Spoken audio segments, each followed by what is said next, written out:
Now, wouldn't it be nice to have a little extra money for your holiday? If you buy any used car from the 4th to the 14th of July, we'll give you an extra £500 over and above the amazing deal you'll already get. And if you part exchange by selling us your car too, we'll give you another £500, making a total of £1,000, which is a lot of ice creams, suitcases, beach toys for the dog, or a nicer car to go on holiday in. Ends July the 14th. We are Vertu.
Now, wouldn't it be nice to have a little extra money for your holiday?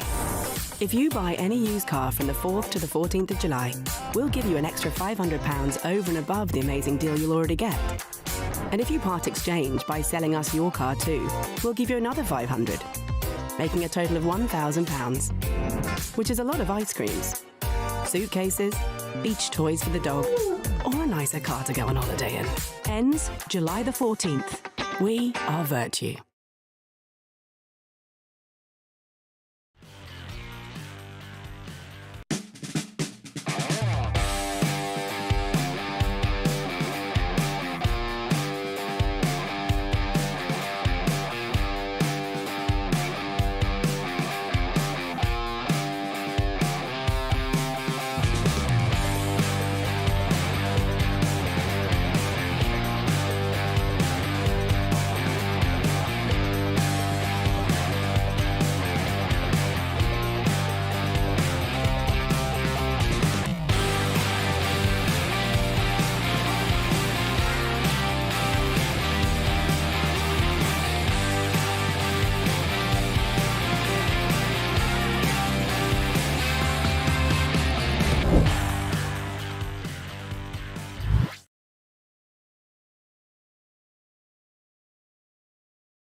Yep.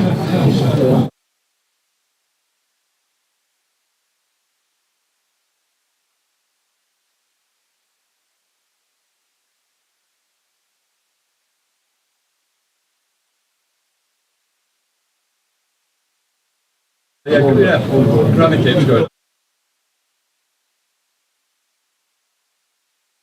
Has Granny mentioned yeah. Let's have a look. Yeah, exactly.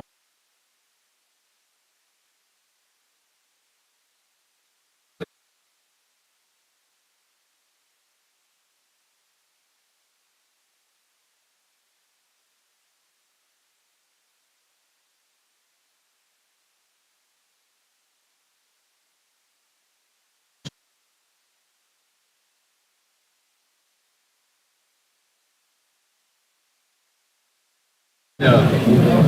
So there you go.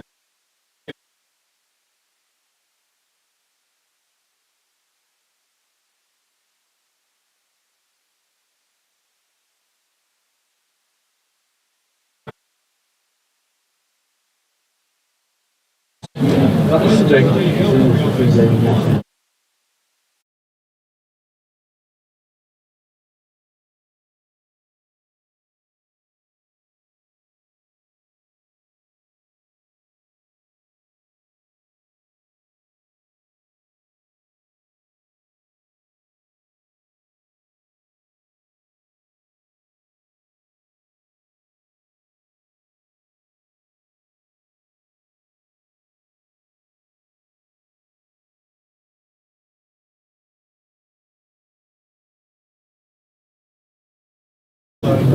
Yeah.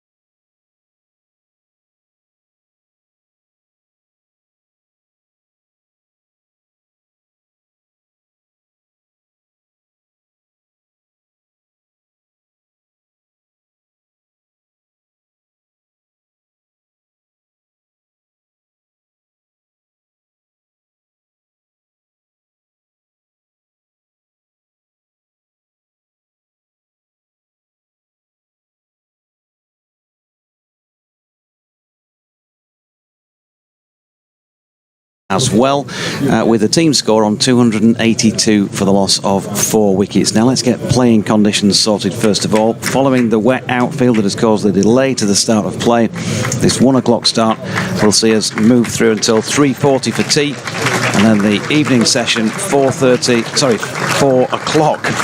until 6:30 is the designated time, although the end of the day's play will be 6:30 or whenever 83 overs have been bowled. So we're 13 overs short today, and we were 10 overs short, of course, yesterday.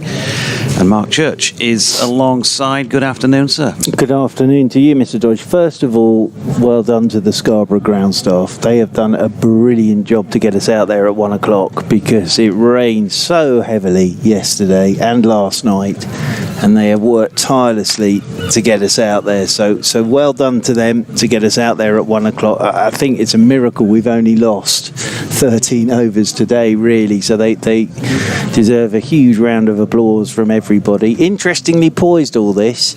I think Surrey were actually pretty happy with where they found themselves last night. I still say on this surface, 450 is your minimum, winning the toss and batting first. So I suppose from a Yorkshire point of view, it's a matter of getting up there and getting to around about 450. From a Surrey point of view, can they knock Yorkshire over for less than that and then get out there and bat on a pretty good surface? We didn't see a huge amount yesterday to panic anybody. Surrey used that new ball well last night. They've still got a pretty new ball in their hands. It's only 6 overs old. Dan Worrell was the pick of the bowlers yesterday with his 3 wickets. I thought Syker Shaw bowled beautifully and tied up one end with his left arm spin. So I think this will be a very, very interesting first session of the day, even though we've lost the 13 overs. It will be Dan Worrell to get us started, and Matthew Revis will be on strike. Worrell from the Trafalgar Square end of the ground. He's down the leg side. Revis yet to get off the mark, gets nothing on this. And it's taken by Josh Blake, moving away to his left-hand side. Johnny Bairstow, 19 not out, so he is here, which is the key thing. Still no mad dash for Mr. Bairstow for the new arrival, so he's down there at the non-strikers end. The tale of yesterday, I'll give you the tale of yesterday during this over from Dan Worrell. As over the wicket he comes to the right-handed Revis. Revis is forward, pushes this one up the ground. There is Jordan Clark to do the fielding, and there is no run. Yorkshire winning the toss, batting first. Adam Lyth and Finley Bean putting on 107 for the first wicket, until in the 33rd over, Worrell had Lyth caught at first slip by Jamie Overton for 47. 2 balls later, Finley Bean got himself in a tangle with a short ball and was caught by Jordan Clark off Worrell for 57. That was suddenly 108 for 2. As Worrell is in, Revis is forward solidly, playing this one into the offside. Round comes Rory Burns from mid-off to do the fielding, and there is no run. But then a very good partnership between James Wharton and Will Luxton, until Luxton, apologies, was bowled round his legs by Will Jack, sweeping for 71. That was 257 for 3, and then Wharton with the new ball caught behind off Worrell for 78. That was 276 for 4. As Worrell, right arm over the wicket, he comes to Revis. Revis forward again to a good length ball, just pushes away into the offside. Dan Lawrence doing the fielding in there at cover. I thought Will Luxton looked brilliant. Looks a real talent. Wharton played very, very solidly. But as I was saying, Syker Shaw on his debut tied up this Pease home park end of the ground. Just watching Dave Townsend coming up the steps and way to our left-hand side safely, which is the most important thing. As Worrell over the wicket, he comes to Revis. Revis is pushing this one away into the offside. Up comes Lawrence once again. It's amazing the adaptations they've made with those mobility carts these days, isn't it? No, he's been in good form this morning, as Dave Townsend. So it's 2 slips in there. Jamie Overton at first, Will Jacks at second, Ryan Patel's in the gully, Sibley's away at backward point, Lawrence at cover, and Rory Burns at mid-off, Jordan Clark at mid-on, Kishore is at mid-wicket, and then it's Matt Fisher down at long leg as Worrell's in to Revis, and Revis is forward, and the first over of the day is a maiden. Bar the first ball that was down the leg side, every ball on a good line and a good length. Fisher comes marching up to get us started from the Peas Home Park end of the ground. Be interesting to see how Johnny Bairstow goes about this. I think we know the way that Johnny Bairstow will go about this. 19 not out, Johnny Bairstow. Yep. Had a wander downtown when we realised that play wasn't going to start on time, and I bumped into Keith and Tracy Revis, having a chat with them. They were in agreement, if you like, that Johnny, the enthusiasm that he brings in the dressing room, the confidence with all his experience behind him and his star quality, just by a couple of sentences to a player can make them feel 10 foot tall. Matthew might have benefited from some nice words as Fisher is in and bowling to Johnny, who's solidly behind that first delivery. He'll know how important it is that he plays well here if he can get in. And as Churchy says, 450 for Churchy. I thought, yeah, absolute minimum that you would have wanted was 400, given that it's Scarborough. But Yorkshire found out, didn't they, in 2022, I think it was, 500 on the board in one of their innings still was not enough, and lost a match here. So while they had a good first day, wasn't perfect, as that was down the leg side, and a good tumbling take by Josh Blake. Yeah, I think what they would say is the proof's in the pudding so far. What have we had? 47, 57, 71 and 78. So there are runs to be had, but they'll feel all four of those left a lot out there yesterday, without a shadow of a doubt. Left an awful lot of runs out there yesterday. Gavin Hamilton looks like he might be appearing early on the scene here, as Fisher is in and bowling, and Bairstow plays to Jordan Clark, going round from mid-on to do the fielding, and there is no run. So someone's got to go on. Now you'd think it'd be Bairstow. Obviously he has all the previous, but someone's got to go on and make a big 100 here from a Yorkshire point of view. Fisher, Peas Home Park end then. In past umpire Russ Warren. Bairstow, watchful, just defends to Rory Burns, and there is no run. Gavin Hamilton. How are we? Thanks, you okay? Yeah, good. You? Never been up here. I'll move at the end of this over and bring Mr. Hamilton in. So 282 for 4, still to add a run in this, the second over of the day's play. I'll repeat those playing conditions again in a mo, because Fisher's bowling. Bairstow gets the first runs of the day, turning that one back with a square leg. And they're back for 2. Johnny moves on to 21, 284 for 4. So that 1 o'clock start that we've had, they're playing through until 3:40, provided there are no other weather-related breaks. 20 minutes for tea, so 4 o'clock resumption for the second and final session of the day, through until 6:30, or when 83 overs have been bowled. So effectively we've lost 13 overs today, in addition to the 10 that were lost yesterday. Fisher in again, punched this time by Johnny, out to Psyche Shaw, sweeping on the top side of the ground, and they get a single to complete that over. Church is just going to step aside for a few minutes while we have a chat with Gavin Hamilton. Looks like lunch has been brought up as well. Look at this, Josh Wilmer, media exec, has got a bag full of goodies. He's a great lad, especially when he has his uses. So good to see you, and thanks for coming to join us. Thank you. I mean, first of all, thoughts on the match situation here? Well, it's been a good start. I think, obviously, I wasn't here yesterday. I came last night, so I watched it on the streaming. It's just one of those where, to be a little bit picky, it'd be nice to be 2 down. But look, at the start of the day, to be 4 down, 280 on the board, I think I'd be more than happy. And sort of start the day with Johnny in. I think we're in a really good position. And the pitch is only going to get better. Yeah, here's Dan Worrell from the Trafalgar Square end. Bairstow defends. And it'd just be nice to have a couple of hours of these two guys to really cement this first innings. It'd be an interesting score if they did play together for a couple of hours.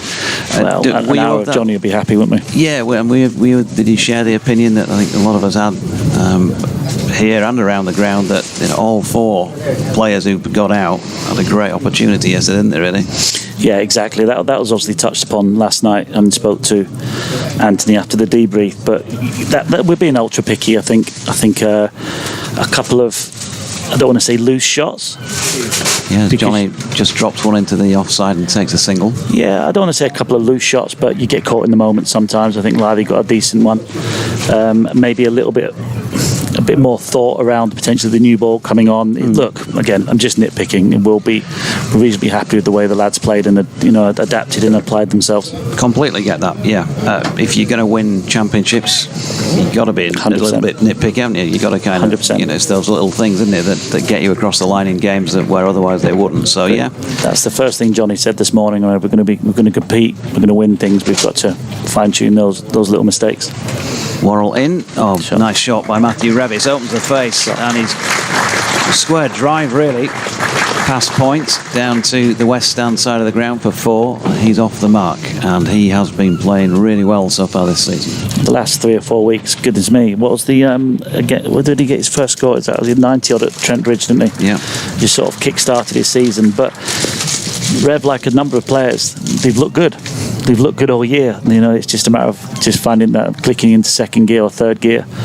It's like everything in all professional sports. You get one score and it sets you on your way, and he's not looked back for the last 2 or 3 weeks. No, I think he's a man playing with a lot of confidence, and you can see that growing out there on the field. Kiss of death probably as he leaves this one from Worrell wide of off stump. No, completely agree. Just the way he's his body language in and around the dressing room, and he's handling himself. It's just one of those, like every young lad who's coming back from injury, you just you feel your way back into the game and start getting that sense of belonging in and around the group, and he always has done, but you've got to start to believe that personally. Yeah, that's it. He's kind of not feeling that imposter syndrome, isn't he? I am part of this now. I really can do this. And I think, just been talking to his mum and dad, as I was just saying before he came up, in the town, and there's definitely been a layering up to his game this year. Worrell's in, and Revis with a good leave. Yeah. Just wide of off stump. Pretty stiff breeze out there as well. You can see his cricket trousers flapping in the breeze. I think sometimes as well, young players come into the side, and you've done that. I haven't at this level. You know what you felt like, and you want to feel part of it as quickly as you can, so that those nerves in that respect just dissipate, and you can concentrate on showing what you can do with a cricket ball. It's one of the best feelings in professional sport, knowing that you belong in a very good side, and to sort of turn up to the group with that swagger, with that confidence, knowing that you've earned your way into this. It's a good shot as well. You've sort of earned your way into that and got the sort of respect from your players, and it's a wonderful feeling. But again, you've got to work hard for it. Yeah, and then that's when it starts, and you've got to keep working. Yeah, of course. Yeah, exactly. And I always say, I've always said this in and around the group, that the best players are the best at dealing with failure. Those ones that shake it off and get straight back on the horse and get stuck in. Those are the ones that have longevity in the game and have that long sort of professional career. Yeah, somebody like at the moment, Harry Brook, putting his last knock behind him seems to be something that he can do better than most.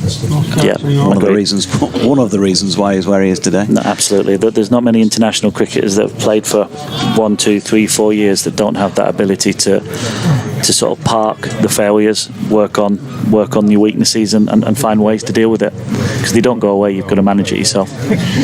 Matthew Fisher at the Peace-Home Park has just bowled to Johnny Bairstow. That was dropped into the offside and no run.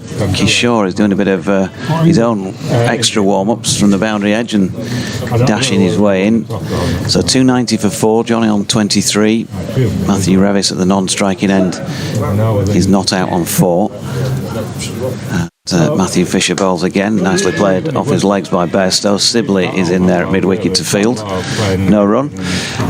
We've got Bill Mustoe coming up to talk about the Scarborough situation and all of that, so I'll not go down that route with you, but I do want to explore the area of the overseas players with you and what's been happening particularly in the last few days. Maybe when we get a break between overs at the end of this fish over, because that must have been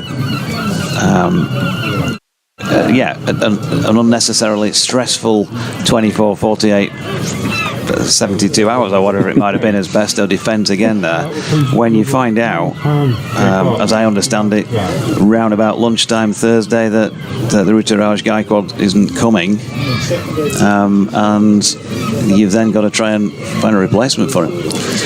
Yeah, look, it came as a huge shock, and obviously relatively new into this role. I didn't think that was a thing. I didn't think that you could actually just decide not to come, but obviously we don't know the circumstances around it. I still don't know the circumstances around the personal reasons, and we just have to trust the player that it's for the right reasons. Everything's signed, sealed.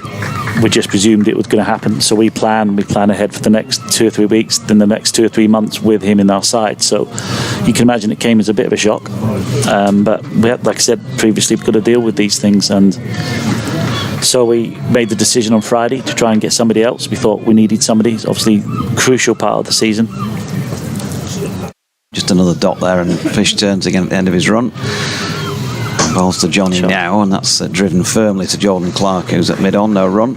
Yeah. So I mean, just to stop before you go any further with that, just tell us, give us an appreciation then for the moment that that phone call comes. I mean, tell us what you can say about it. And it wasn't a phone call. It was a it was a text message from his agent, right? Yeah, text and message. then which went via a couple of people, and Anthony phoned me, and yeah, it was just one of those. Well, it took a bit of time to get our heads around it.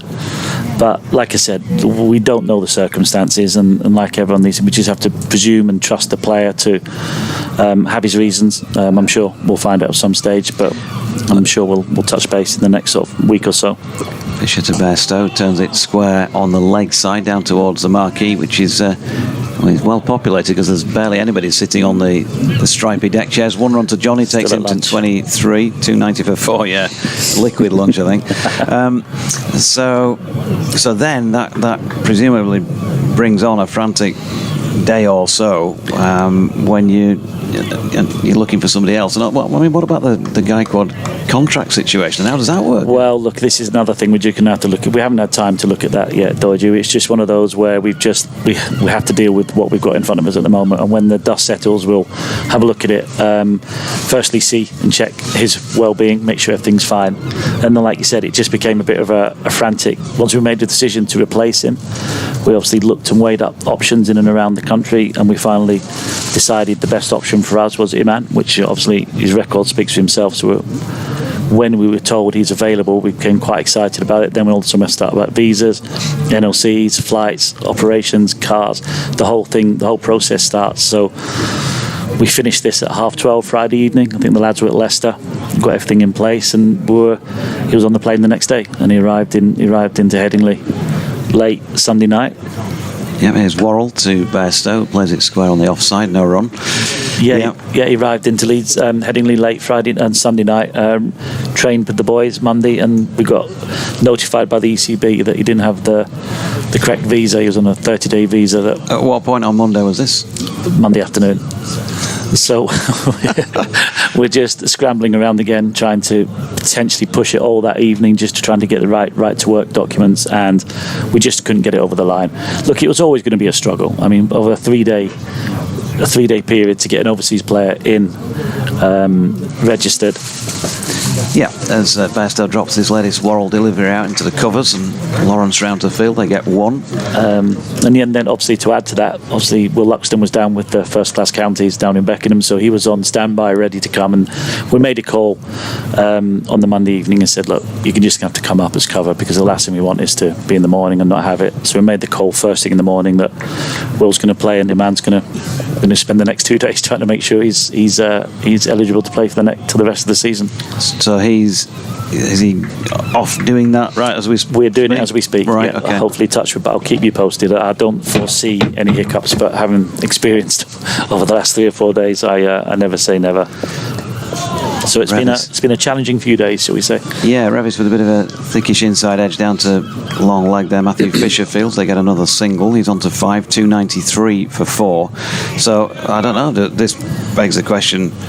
Do you need some help with the way that I don't know, I have no idea how the visa situation operates. Do you need somebody more on that, or is that on you, or how does it? There's a lot of moving parts in this. I just know that obviously this is relatively new in my eyes, but I think a lot's changed with the ECB around regulations around this. I think they're becoming far stricter, and quite rightly so, I have to say.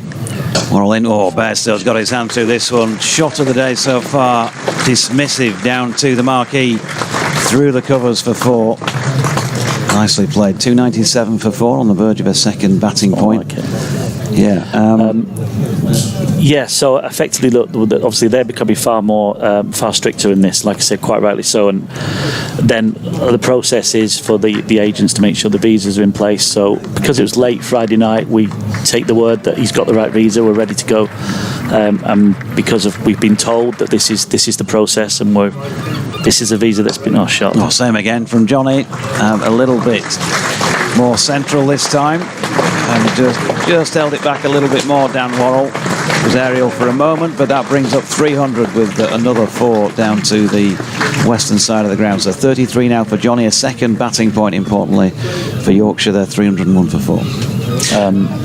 Yeah, and that's where we ended up. So the presumption that in previous times that visa has allowed people the right to work when they get into countries. So, in hindsight, it's one of those that you just don't have time to get it checked. It seems sort of farcical that a bloke who's played for his country and he's got all that experience, it just can't just turn up and... You would think so, but again, I don't know enough about the process, to be honest. I just, obviously, they've got to be careful nowadays. Yeah, so got a bit of a start here now. Johnny's got going. Now then, Johnny's just looked round and had a word with somebody, so he might be ticking. Let's see. In comes Worrell, and this one, I think he is. He's getting going. The practice shots give it away, don't they? Yeah, and also, just before you came up talking about the way he's been with the players, I think he's been really well received in the dressing room, from what they tell me. And he's you can see him out there on the field of play when he's got the gloves on. Some people moan about this, but he does take his time to walk off to various people and have a chat and talk to his bowlers and all of that, and he's doing that out there with Matthew Revis now batting. You've got to love that, I guess, if you're a player who's looking up to a guy who's played 100 tests. Absolutely. Look, he's all in, by the way. He's all in with Yorkshire. Fisher in, and that is dropped into the offside by Revis, no run. Yeah, and what I mean by all in, you touched on his attention to detail in the field. Now, somebody who's not buying into the way Yorkshire play wouldn't do that. And I've just sat in the team talk, mostly getting out ready to go in it again after a rain delay. The way he speaks and the way he handles himself, and he just oozes experience. And he just carries an aura around, Johnny. He does. He really does. Even by his actions, he's an aggressive, he's a fighting sort of cricketer. And as a captain and as a leader, he's been outstanding this year. Fisher is in, and that's turned into the leg side by Matthew Revis. Sibley giving chase, will pull that one in, and they're going to take him on for a third, and they've got through. So good running between the wickets. Revis moving on to 8 as a result, 304 for 4.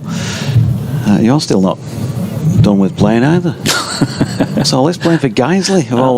I've played twice. I'm actually still not out, still not yet to be dismissed. So I'm going to try and get one more game in to get an average for the end of the year. Well, my lad's 20. He plays in and out the first team. So whenever they're short and he plays out, I'll try and squeeze a game in. Although the 50 overs of fielding I struggle with now. But Guiseley, Gav, that's where I live. I've got to support. I support the local community, and like I said, and the chance to play with my boy. It's a good day out. It's a family day out. Club. I was up there watching some football earlier in the year with my boys, who both live up there as well. Yeah. Actually, as Fisher is in, and that's pushed into the leg side by Bairstow. No run. It's a great little club. So you still enjoy turning out now and again, then? I like batting. Yeah. I like batting, and like I said, I struggle with the fielding. It's not great. Is it? And I actually played on Saturday. Well, I made myself available on Saturday. It's the reason I gave up club cricket is because when it rains, your day's gone, isn't it? Yeah. You know, we sat in the dressing room for 4.5 hours with no chance of playing. It only takes one keen captain to make you stick around for a couple of hours, doesn't it? And that's one of my biggest pet hates. Fisher in again. A bit of extra bounce about this, and Bairstow to be watchful, dropping it by his feet. No run. Okay, so other things going on at the club at the moment that you'll be dealing with. We've got players going out of contract and all of that. I don't know what the situation is in that respect, or what you can say to us. Yeah, we have. We've got it's we're not quite there yet. Well, we are, but we're quite far down the line on a couple. But we'll know more in the next sort of couple of weeks. I think it's the only way I can really go into that at the moment. There's a lot of moving parts at the moment, and there's a few things depending on players' outlooks on their futures. Okay, all right, interesting. Oh, I think that's definitely a watch this space, then, isn't it, folks?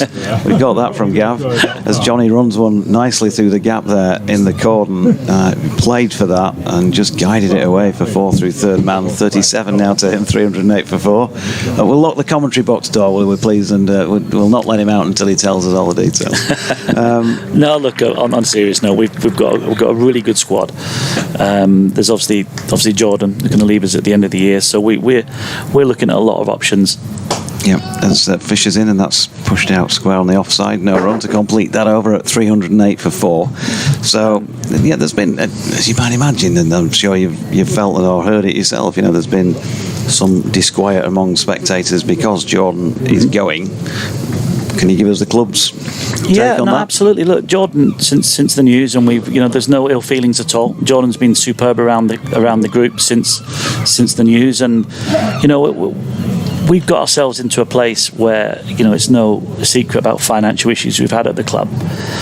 So I've come in and I've sort of looked at the structure around our pay structure and what we need to do and get a bit of solidarity going forward. And we put a contract to Jordan in January, and he said he wasn't ready to sign it, which is absolutely fine.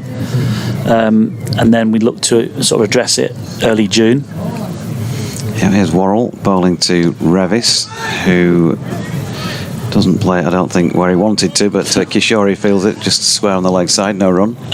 So as ever, when players are out of contract, you have to have these discussions in June, and myself and the senior sort of leadership squad revisited it and went to Jordan with a contract where we feel he is and his value. And then obviously offered it to him, and it wasn't where he wanted to be, and obviously I'm guessing that it's substantially quite a lot more at Warwickshire, which sort of urged him to change clubs. But Worrell bowling to Revis, who gets right in behind that, pushes to mid-on. Jordan Clark feels no run. And the other thing, I guess, you've got to be careful of, given what you've just said about the financial circumstances, if you do up the ante financially with not just one player but players, other players will see. Yeah, exactly. Other players are going to see that. So exactly that. If you've got an international player who's on your books and he sees that another player who's never played international cricket is getting X, he might knock on your door and say, I want to rise as well. No, that's the case. Exactly that. And that's what we need to err on. And we have to be cautious around that, and we have to be consistent. We have to communicate the right things. And we're very honest in what we're doing. We're very honest that we think this is the value of certain players. I think they're there or thereabouts. There's always a little bit of wiggle room, but that's where we are as a club, and that's been agreed by the board, that's agreed by the senior management, and look, that's what we have to stick to. We want, but I just want to stress that the club's crying out for 3 or 4 players to stand up and be huge performers, and these performers will be looked after based on performance. And if you're winning games consistently in the club, you'll get looked after. That's the messaging going forward. We want players at the club that want to play for Yorkshire, and I don't doubt for one second Jordan didn't, by any stretch of the imagination. I actually don't doubt for a second he wanted to stay, but the opportunity was there. But what people have to realise is when people are looking to recruit, they're always going to over-offer. They're always going to go over the value. They're always going to say you're going to start in every team. They're always going to say you're going to be a leader. That's what you do when you're recruiting players. Now, if you're trying to hold on to a player, you can't make those promises. We can't say to Jordan, you're going to play every single game. A, because it's not good for your body, and B, it's not the promises we can make. They're not realistic. A couple of dots from Worrell to Rev while we've been talking, and he drops another one out into the offside squarish this time. So some of these contract talk negotiations that you'll find yourself in as the new, whatever your title is these days, and forgive me for General manager, yeah. Is that historic from what's happened at the club in the last few years in terms of the contracts that have been negotiated with players previously? Yeah, possibly. Look, I think there's been a lot going on at the club. I think there's been, I think we don't need to go into reasonably too far back, but I think the club needed a bit of stability. And I think previously, Worrell to Revis, who's playing into the offside again. Lawrence Fields, no run. Yeah, I think that reflects on where we were contract wise. I think that's the only way to describe it. I think we had to make some big moves. Players had to get given what they were probably asking for, dare I say, and now we're just trying to balance it out. I think it's we're quite a good paying club. I think in terms of salaries, I think we're pretty good. We're pretty reflective. So there's a lot of these little things that I personally have to clean out over the next 2 years, just to get that that financial stability in there, and continuity. As long as we're honest and we're being, we've got a bit of continuity in the way we do stuff. Yeah, lovely drive from Johnny, but straight, unfortunately for him, to Dan Lawrence, an extra cover, no run. And then everyone's clear. Everyone knows where they stand. We know where they stand. The players know where they stand, and then the decision can be made on the back of those of that rationale. Yeah. Okay. And then in terms of the future, Mag's obviously signed 5 years, so into year one, there's always that period where new regime inherits the former regime's playing squad. As Johnny's got a, what do you call that? Yeah, straight through the hands, more or less, of, I think it's Jamie Overton, isn't it? Yeah. In the cordon there, Johnny getting a bit top edgy on it. It looked like he was playing it uppishly, but maybe didn't get it quite as up as he wanted. Ideally, 41 to him, 312 for 4. So that's going to take a year, 2 years to really, probably I should be asking Mags this question, not you, but to really get where you want to be with the players that you want to have at your disposal, to say, right, let's hit the ground running this season, and away we go as Bairstow plays one into the offside, no run. Yeah, you're absolutely right. Look, I don't want to say we've inherited a team, or I presume you have, but there's a lot of ways of working that Mags is trying to introduce. There's a lot of ways of work, and it's going both ways, by the way. It's the players are trying to understand the way he works, his senior coaching staff work, and vice versa. And the last couple of months have told a big story around how we are as a club, how we are as a player, because it's been challenging. We've had these chats that it's been a tough time. Fisher to Bairstow, who's defending. Ultimately we're results based, but in the background we are. You're absolutely. I don't want to put a time scale on it, but there are plans being put in place. There are little changes and little tweaks to teams and selections and ways of working that Mags adds, as you know, in his own subtle way. He's not he's not one to raise his voice too much. He's not one to throw his weight around. He's very subtle in the way he does things. And it's going to take time, and it would love to have come in, hit the ground running, and just keep winning. But I think we're thinking 3 or 4 years down the line here. Yeah, as Bairstow drives out to the sweeping Kishore in the covers, 1 run. Yeah, and an area to address is obviously we've got the history of having a tremendous pathway, and we really have. I can't stress enough, that's something that's stood out to me over the last 7 or 8 months, is that there's 5 or 6 potential rookie contracts coming our way at the end of this year. You just think there's some really good stuff coming through, so we're trying to find that balance of nurturing these lads in, because that's our future, and nobody wants Yorkshire players to play for Yorkshire more than me and Anthony. Here comes Fisher again, and Revis right in behind this one to complete that over at 313 for 4. And so, also in all sorts of ways, apart from just the fact that you're producing your own talent, if you are able to get players to the level of playing regular first team, as Matthew Revis, now being one of those, for example, and Johnny, then it's cheaper to do it that way as well, Absolutely. Isn't it? And then we're not going down that recruitment line of over-investing, etc., and then overpaying. But I mean, that's the dream. You still need some class and some quality to help those lads through. And you're in. There's a moment if you look at that with somebody like Jordan going. There's quite a few players who are on the underside of 25, and then there's a few like Johnny, 35 plus, Adam Lythe, David Milan around 37, the pair of them. As Bairstow's played across this one, there's an appeal, not out, says umpire Nigel Long. There's a little bit of a gap in the middle there, Gav. Yeah, absolutely. That's been identified, and look, we are where we are. You're absolutely right. The best teams have 3 or 4 senior players, a couple of 23, 20-year-olds, and a couple of younger lads coming in through. That's the ultimate of a squad that would have 14 players, of maybe 6 senior players that battle hard and in first-class cricket. But where we are, the Whartons, the Luxtons, the Beans, the Hills, the Revis, they're not young lads. They played a lot of cricket, they get it, and now's the opportunity for them to really grab this squad. Really, it's theirs to take. Really, I mean, those 6 lads can take this club for another 10 years. That's what we're foreseeing. Yeah. Okay. But you'd still kind of want to see maybe another, just to pluck a name out of the air, player of the abilities of a Gary Balance in there in your top order, just to help those other guys through. Yeah, no, absolutely. And that's, again, I can't really give too much away around that area, but it is you're absolutely right. We've got 2 or 3 areas in the squad that we need filling to allow these players to come through. And I think, look, you don't win a championship with 14 players. You win it with good solid 18 first team selectable players that all can come in and do a job without having too many doubts over it. Just like the opposition, I guess, here. Exactly, more like 33 players. Yeah, Worrell's just bowled at best. There was played that one off the inside edge to mid-on, no run. So still 313 for 4. And before we let you go, just go, if you can indulge me, going back to overseas players again, because this is such a frustration, probably for you just as much as all the rest of us.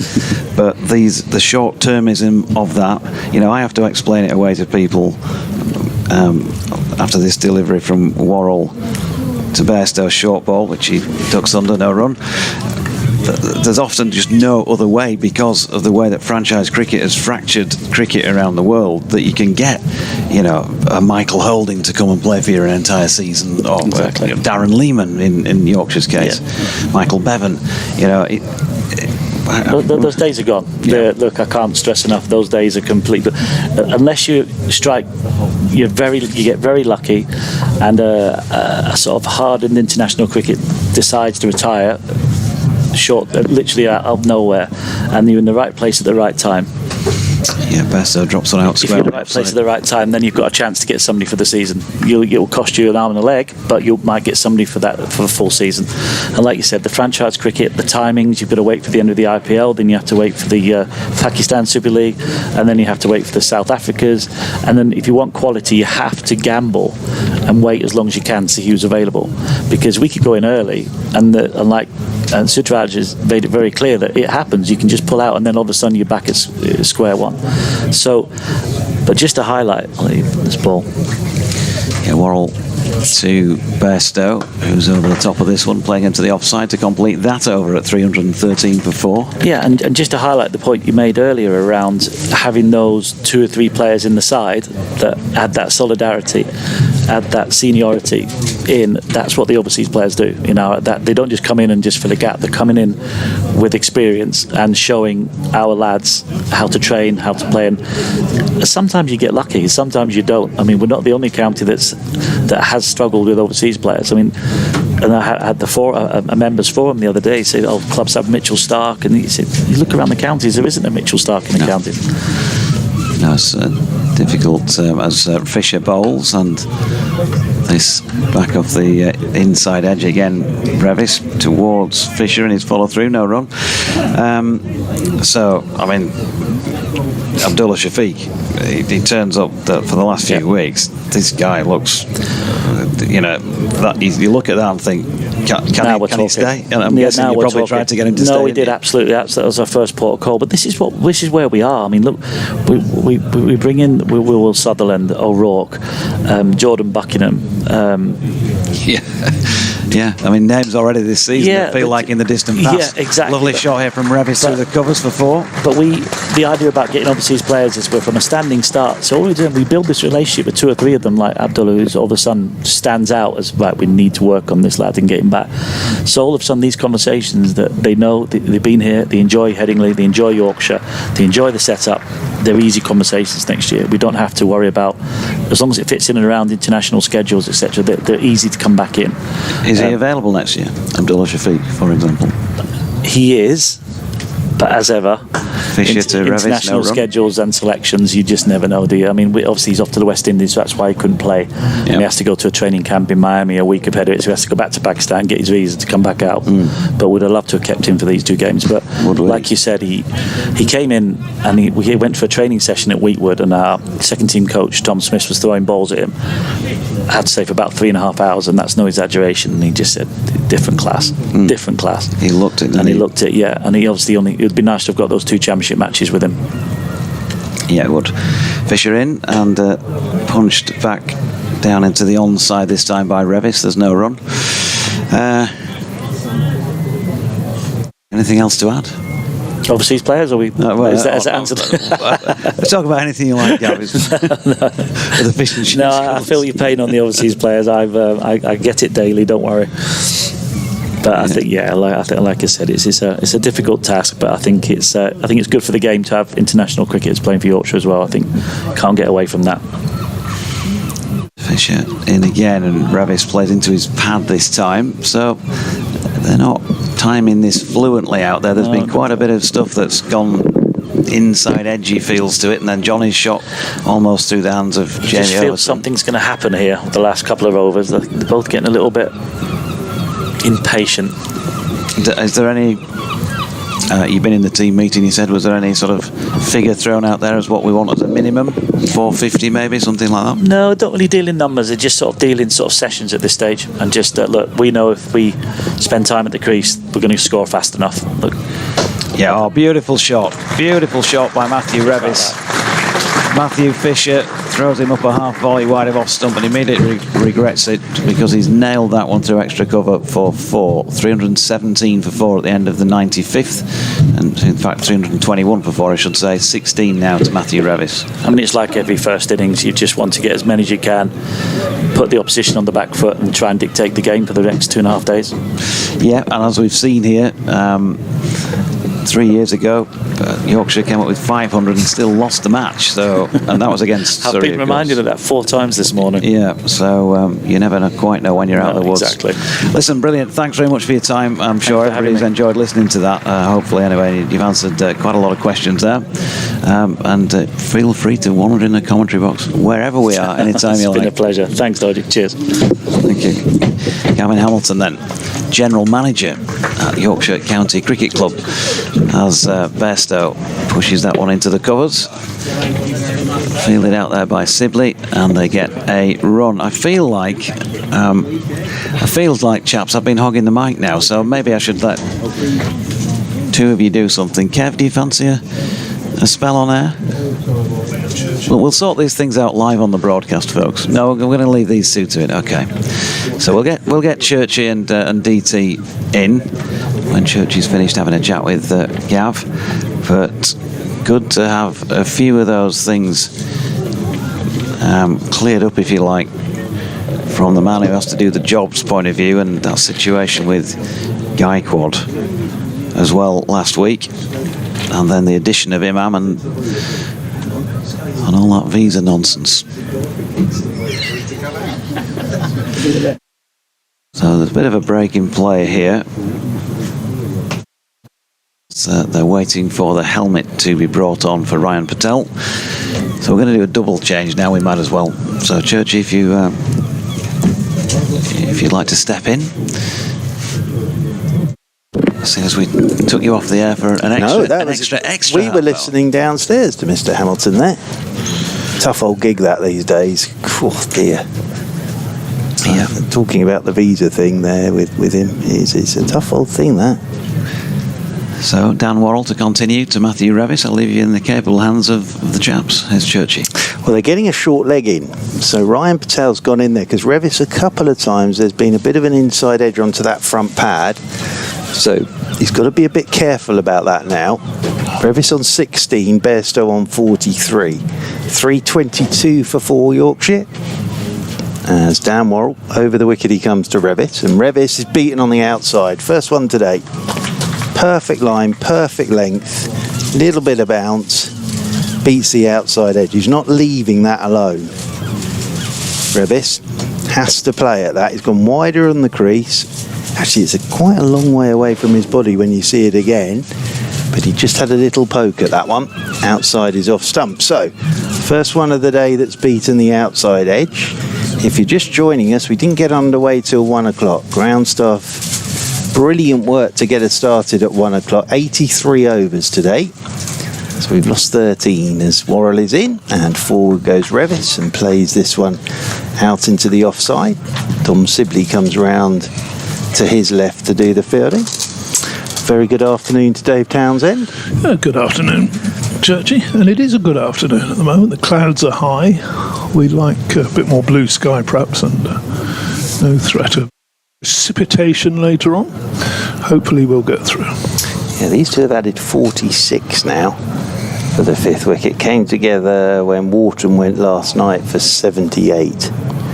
Bairstow obviously key figure out there at the moment on 43. Revis waits for Worrell and he's turning this one off his legs. Nicely played. Off goes Jordan Clark. And they'll pick up a couple of runs, 2 more to the total, 2 more to Revis. He moves on to 18, 324 for 4. We were having a chat before play, and I was sort of saying I think minimum you want here is 450. But we didn't think they'd get 450. Well, we didn't. At the start of play this morning, you were sort of along the lines of 370, 380. I was sort of along those lines as well. But actually, these two have started very solidly this morning. Still yet to see Sai Kishore into the attack. Goes wide of the crease again, does Worrell, and in behind this one goes Revis. Plays it solidly back up the pitch. We had a chat with Lily this morning, who's a huge Yorkshire supporter, and she has christened herself the head of the Matthew Revis Supporters Club.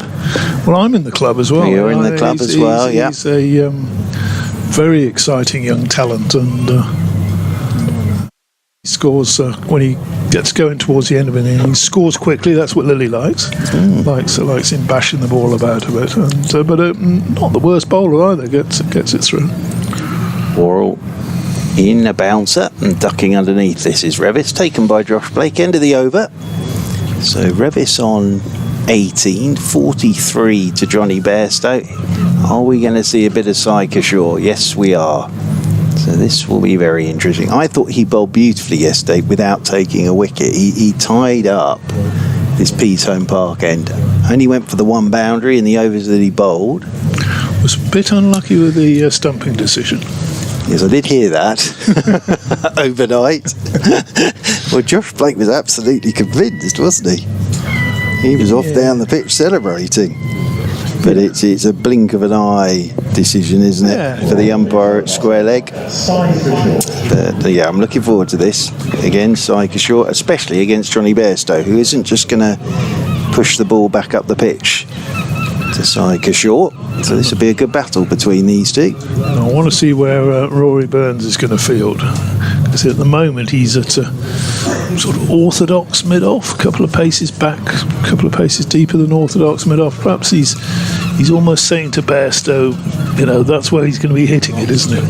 Yep, if you want to go up and over the top, you can go up and over the top. We've got 2 gentlemen stood right behind the bowler's arm here by the sight screen. So they're good view from there. Anyway, very good view. Sadly, brings the entire game to a halt. So they should know better, those two. They do. They look like they've seen a lot of cricket or done a lot of rambling. Possibly. So, Kishore bowls to Bairstow. That's crashed into the offside. There is a sweeper out there. He wasn't brought into play that time. The four-man saving one is pretty much in a line on the offside. A sweeper back behind them in front of the bleachers. A slip as well. Kishore bowls, and that's defended by Bairstow. Kishore yesterday, 19 overs, 4 maidens, none for 37. 90 deliveries where Yorkshire didn't score a run, and 1 boundary off his bowling yesterday. Yeah, they didn't target him, did they? They wanted to have a look at him. Bairstow targets him this time, hits it to Rory Burns, who's just in that sort of in-between position, isn't he? He's deepish mid-off, and Bairstow could probably have had one if he'd wanted one there. Because let's be fair, he'd skipped halfway down the pitch to begin with, so he hadn't got too far to run. Kishore bowls and cut away firmly by Bairstow, but again he picks out the fielder at backward point. Kishore's looking to get that to bounce on Bairstow. That'll bring the outside edge into play either for the keeper or Will Jack's position there at backward point. There's a lot of feathers there as well. Next ball is given a bit more air, and that's a beautiful delivery. That is a cracker. Now, if you're watching at home on the stream, let's hope that we get a good replay of that one. Right, it's a beautiful ball, isn't it? Left arm around the wicket, drifting it in and spinning it away. We're going to next delivery live. So Bairstow pushing that one out. Difficult for the director to get the replays in because the game is played so quickly. But at the end of the over, we'll no doubt get one of those. Oh, Johnny's. Where's his feet? What he's done. Where's his feet? But what Bairstow's done well there is he's kept that back foot locked in the crease, so he overbalanced because he was keeping that back foot locked in the crease. Good bit of work from Josh Blake as well. I thought he kept beautifully yesterday. Actually, he did. It's not a name that because Surrey is sort of famous. Well, certainly a few years ago, you could almost turn out a team of wicket keepers. No, Josh Blake came. It's a great story. Came through the Surrey Cricket Foundation, he was working for the Surrey Cricket Foundation, which is the charitable arm at Surrey for grassroots cricket, and then got his opportunity. And I think that the best compliment you can give Josh Blake yesterday was you didn't even notice he was there. Just very neat, very tidy, and kept beautifully to Kishore. So we're getting Jordan Clark into the attack down there at the Trafalgar Square end of the ground. Slip and a gully for him. Sound of the seagulls. As in over the wicket goes Jordan Clark, and forward to a good length delivery is Revis. Plays this one out into the offside, and there's no run. And Kishore there starts with a maiden. That's the other thing. Starts with a maiden. Yes, it does seem to be. I think they're feathers down there where mid-on is stood, and that's Dan Worrell. They've had a bit of a scrap out though, I think they may have done, yes. And the other thing to mention is that obviously yesterday I was getting very concerned about the bird that wasn't moving. Yeah. But there's about 4 of them today, and they're not doing a great deal, I have to say. As Jordan Clark is over the wicket, and Revis is in behind a short length delivery. Plays this one back up the pitch, and there is no run. What is it's been seeded out though, so something's attracting them to that part of the ground, isn't it? It's sort of 20 yards, 20 metres in from the tea room and the bleachers, the benches. Bit of sawdust out there as well, which is no great surprise after all the rain we had overnight. Jordan Clark is over the wicket, short one. Revis ducks underneath this. That's taken by Blake away to his right-hand side. Wonder if the goal that was around yesterday he's back today, but it was a quiet night last night. He's got a bit of energy back. As I say, there's 4 of them out there now, 5 of them. No, 7. But one of them's two, a couple of white ones. But one of them's just sat down again. Yeah. So I think they're just birds that like to sit.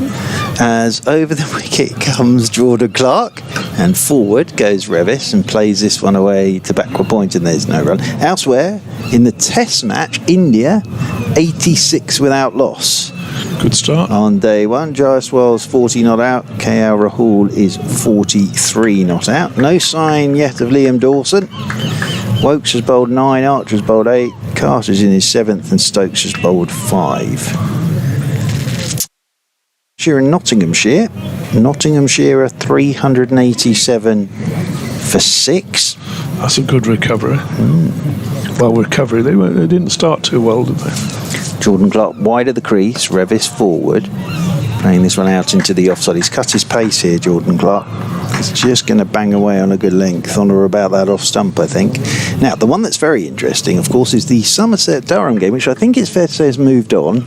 And at lunch, 152 for 7, Durham, lead by 47. That could be enough, 47. They set them 80. Yeah, well, yeah, exactly. Yes. Sussex and Essex. Sussex were all out for 204, Essex 325 for 4. As Jordan Clark is in, Revis gets up on his toes to a back of a length delivery, turns it into the leg side, maiden from Jordan Clark, so back-to-back maidens for Surrey. That match, of course, relevant to Yorkshire. If you look at the bottom of the table, Essex a couple of points behind them, and they're going well at the moment. They can get the win there. Yorkshire will tell you they want to win this game, and of course they do want to win this game, but I think if you offered them a draw, certainly at the start, then they would have with some batting points and bowling points. Worcestershire 333 all out, Warwickshire 25 for 3. So Warwickshire 25 for 3. In Division 2, Leicestershire, great recovery from them. They were 0 for 2. They made 398 all out. Derbyshire in reply, 17 for 1. Big Kishore to continue from the Peasholm Park end. It's between the umpire and the stumps, left arm round, bowls, and that's a swung away. 3 men on the onside, nowhere near any of them. In fact, it's carried all the way down to deep mid wicket for 6. So beautifully picked up from Bairstow. It looks as though he's just lapping that around for a 4, which would have been a good enough shot, but they're looking for it in there. They got a couple of little bushes down there, sort of hedge type things, which I can never make any sense out of in front of that stuff. I think ball must have briefly departed in there. It's back on the field now. So. It's a great shot from Bairstow, flat, sweat, on length as much as anything. Sure. Number 60 on his back, bowls, and tries to just paddle that one round the corner, and sort of manages to paddle it into his grill, I think. Obviously not his helmet, otherwise we'd have had to have a concussion check or something. There's a bit of bounce there for Kishore. Run up off his glove. Bowls again. And again, helped round the corner, and again he's going to get 4 runs, although Jamie Overton's off after it. And oh, dearies. Bairstow's 50. Very nearly an accident there with Jamie Overton running over the rope and trying to knock the ball back in with his foot and running into the advertising boards, but he's fine.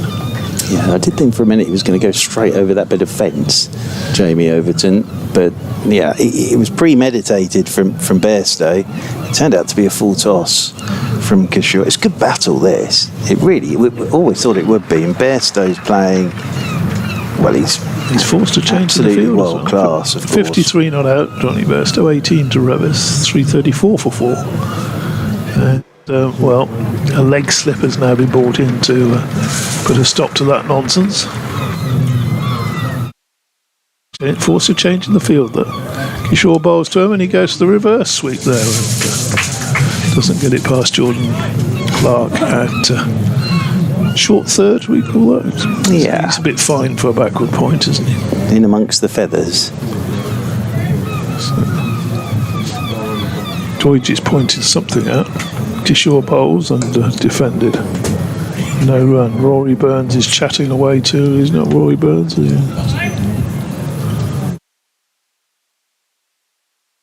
I'm enjoying this, I have to say. Kishore bowls and that's defended. And Bairstow's played that well. He's bought a change in the field. He's got a 6 and a 4 in the over. He's gone to his 50. No, look, Johnny Bairstow is world class. That's the thing, still world class. And battle with Kishore was always going to be interesting because he wasn't just going to let Kishore bowl to him. And as you said yesterday, played Kishore with a great deal of respect, the Yorkshire batters. Johnny Bairstow isn't going to, and we've seen that already. Yeah, Gareth Batty wandered down there, had a little chat with Rory Burns. Of course, Gareth Batty knows everything there is to know about spin bowling, so just a little chat with Rory Burns down there on the boundary edge. It's going to be Jordan Clark to continue. Over square end of the ground. Coming over the wicket to Revis, and Revis up on his toes, forcing away through backward point, and that's going to run away for 4.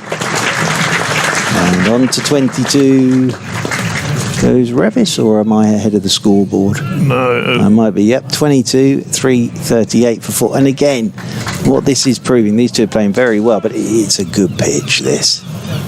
What's Bairstow now? Is he our 4th half centurion? Yeah, he is. He's our 4th half centurion in the game. So it is a good pitch. Down the slope again comes Jordan Clark. Length delivery driven by Revis, not timed. In the 2nd division, Dave Townsend, of the Rothesay County Championship, I got as far as Glamorgan Kent. Kent 155 all out, Glamorgan 264 for 6. Lancashire at Cheltenham College. Lancashire are 428 for 8 against Gloucestershire. And Middlesex 486 for 5 against Northamptonshire. Ridiculous. As in over the wicket once again comes Jordan Clark. This one's played by Revis out into the offside. Max Holden 151. Kane Williamson has come through the Middlesex Academy. He's a name that you should keep an eye on, I feel. Yeah. He's a very talented young player. 114. Duploy, the captain, is 48 not out, and poor old Ben Geddes, in amongst all of that, was out first ball. But there's always one, isn't there? So poor old Ben Geddes. As Jordan Clark once again is over the wicket, goes wide of the crease to Revis, who slapped that off the back foot. Little short, little wide. Hasn't quite got it right in this over. Jordan Clark. And Revis has jumped all over that, and he's on to 26. And Yorkshire move on to 342 for 4, approaching a 3rd batting point. And if you look, there's still no cover on the boundary. No sweeper at the moment. No defence out there. Well, I think probably what Rory Burns, and he's just got it wrong in this over. He's really good at this, Jordan Clark. Cuts his pace, just goes length on or about the off stump. But he's a couple of short ones in this over. He's in again. Forward goes Revis. Plays this one back up the pitch. Jordan Clark bends down and picks up. He was bowling in a bandana a couple of games ago, Jordan Clark, and he looked magnificent, but he sort of ditched it after one game. Wearing the Alice band now. Not like the headband warrior that Jay Brooks used to grace. Well, of course, he's coaching at Surrey now. He's with the 2nd 11 coaching, bowling coach. As this one, Revis is pushing away by Jordan Clark out into the offside, and there is no run. End of the over, 342 for 4 then. He's the 2nd 11 bowling coach. Yeah, one of the bowling coaches, but he spends a lot of his time with the 2nd 11. Yeah, fair enough. Oh, he's great. You know, he's a really good fella to have about the place. Yeah. He's a wonderful bowler, but also, you know, great fella to have about the place. Yes. So, and he's enjoying it immensely. Oxfordshire. Yes, indeed. Some of the great things have come out of Oxford. Oops. Inspector Morse. That was Oxford itself. Yeah, so you're talking about the whole Oxford Shire. yeah. That opens it up. That's bigger than Oxford. Well, considerably. Yeah. Considerably. Rory Burns is down at long off, so he's trying to get a message to Jamie Overton, who's trying to get a message up to the balcony. It looks like Jamie Overton wants a stepladder, but I don't think that's what he's ordering. So they're sort of pointing up towards a window up on the. How on earth is the sun glinting off that? So they're asking for the windows to be shut on the pavilion balcony. Jay Bairstow has picked up the glinting windows at extra cover. Ready to go again. Kishore to Bairstow. Oh, Bairstow does a little dummy, does it as if to, I'm coming down the pitch to you, and then stayed at home. Drove it firmly to short extra, but 5-4 field now as he bowls again, and Bairstow goes for the reverse sweep and again finds the fielder. So Jordan Clark we decided that was short third, didn't we? So a slip, that short third, extra cover. Burns now back on the boundary rope at a long off, and a cover sweeper, that's the offside, as Bairstow just pushes this into the onside for a single out to the deep mid wicket. 1 or 2 men on the boundary, or he certainly was 1 or 2 men on the boundary. Well, that's the other way to do it, is get Bairstow off strike and have a bowl at Revis. This is the first time that Kishore has had a bowl at Revis. Well, Revis is no shrinking violet. No, I'm sure he isn't. What does that saying come from, a shrinking violet? Well, I think it probably means that would it mean that a violet plant is shrinking? Is it a little bit shy or something? Maybe, well, yes, yeah, it could be along those lines, I suppose. Oh, here comes trouble. Shrinking violet. Interesting. Yeah, so I don't know where that comes from. somebody will know.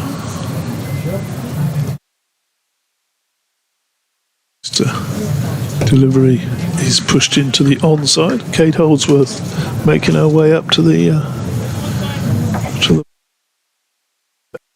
she is a scorer. Next ball eased into the offside by Revis for a single. 344 for 4. Revis on to 27.54. I've just noticed Jay Dernbach's down there now as well, having a bit of a chat with Rory Burns. So there's obviously some plans being made. He's a bowling coach as well. Yeah, well, he's the sort of lead bowling bowling coach. Yes, lead bowling coach. How many bowling coaches? 2. One with the second team. No spin bowling coach. No. Okay. Bairstow works that one into the onside. Jogs through for a single, keeps the strike. Don't score any runs at the non-strikers end. Very true. That's the end of the over. 345 for 4 then. Just looking, 8 overs left for bonus points as well. Got to get these bonus points in the first 110, of course. A bit more cloud cover now. The sun sort of threatened to come out and then disappeared again. It's going to be Jordan Clark continuing down there from the Trafalgar Square end of the ground. And it will be clouding over. Bairstow on strike. Yeah, it is a bit. A bit darker. 55 to Bairstow. 27 to Revis.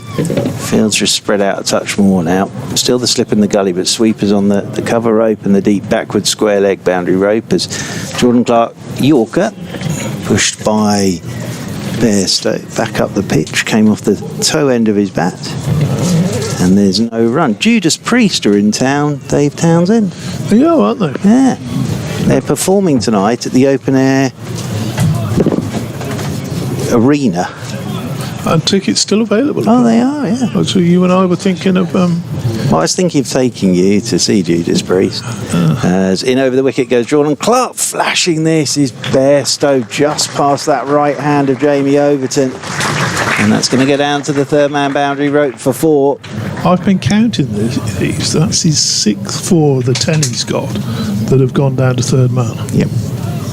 It's just nipped back at him a touch, actually. Bounced, didn't it? Yeah. So he wasn't completely in control of that, but it's flashed away past the diving Jamie Overton down to the third man boundary rope for 4. It once again goes Jordan Clark and Bairstow, little inside edge onto his front pad, rolls away into the offside. Dan Lawrence has come up to do the fielding. Do you think we could get into Judas Priest? You could be my carer or something. Well, I wouldn't do that to you, David. I could We could say that. could dribble or something. No. We could say that you are part of the tribute act. Couldn't we? And get you in that way. As in over the wicket once again goes Clark. Oh, flashing again. Here's Bairstow. That's off the outside edge. Flies over first slip. Down to the boundary rope for 4 more. He's not completely in control of that either, but he's got a pretty big outside edge on it. And that's the third batting point, 353 for 4. Yeah. And yes, and I've been counting these. That's his 7th. 7 now. One more to... That is a big percentage out of 11 boundaries. It is. They're sticking resolutely without a third man at the moment. As in goes Jordan Clark again. Bairstow's in behind this one. Plays it into the offside quietly. Up comes Dan Lawrence to do the fielding. So yes. Now, there are, I think, a couple of Judas Priest fans watching the cricket, and I was just wondering whether a few more might pop down this afternoon. 1 or 2 coats going on in the crowd. I hope that doesn't signal rain. It's just maybe. I don't think there's meant to be any the rest of the day. It's just, I think, some darker clouds have rumbled in. As over the wicket goes Jordan Clark again, and Bairstow's hitting this uppishly. 1 bounce. Violent looking shot that from Johnny Bairstow. Didn't really go anywhere. And Rory Burns moves round to his left to do the fielding. But he really threw everything at that, did Johnny Bairstow. But didn't time it at all. End of the over from Jordan Clark. 353 for 4 Yorkshire, 27 to Revis, and 63 to the captain Johnny Bairstow. It'd be interesting. You said that he's the 4th half centurion, which he is. Adam Lyth got 47. So everyone's got a start. At the moment, Revis with 27 not out is actually got the lowest return. Which again just points towards that this is a good pitch to bat on. The ropey old ball to bowl with. Well, yeah, he's now. Short bowls to best, in fact, bowls to Revis, and that's pushed back to him. Now Burns is up. Regulation mid-off for Revis. Revis might be tempted just to have a little go. No, always a tempter there, and another thickish edge runs away. Diving stop by Jordan Clark, or half stop. They get through for a single. Yeah, that was nicely bowled. Not completely in control of that, Revis, but he gets a single, and this brings Bairstow back onto strike. And brings Roy Burns back onto the boundary. Yeah. There's an easy long single down the ground for Johnny Bairstow if he wants it, but I've got more of a feeling he'll try and put it over Rory Burns' head if he goes this way. He's going to revert to over the wicket now, the left armour. So he's adjusting his field slightly, getting his angles right. He's very, very particular, his Saika short, on where his field is going.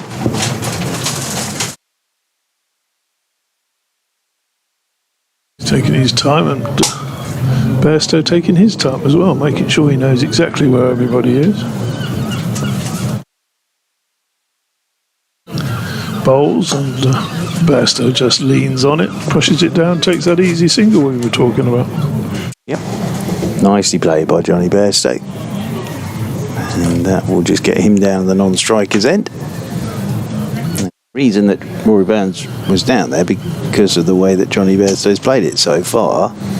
I think the groundsman's a touch concerned by these clouds from what we're seeing on the live stream. There might be a little sprinkling. I can't see that being too much rain. No. Famous last words, I know. But having said that, it's that wet out there, particularly the bowlers' run-ups. It wouldn't take a lot, would it? No. Again tossed up and again driven.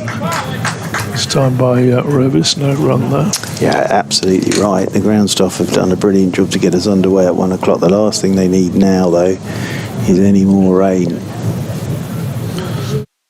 Got something fascinating for you at the end of this over. Oh, really? I'll be the judge.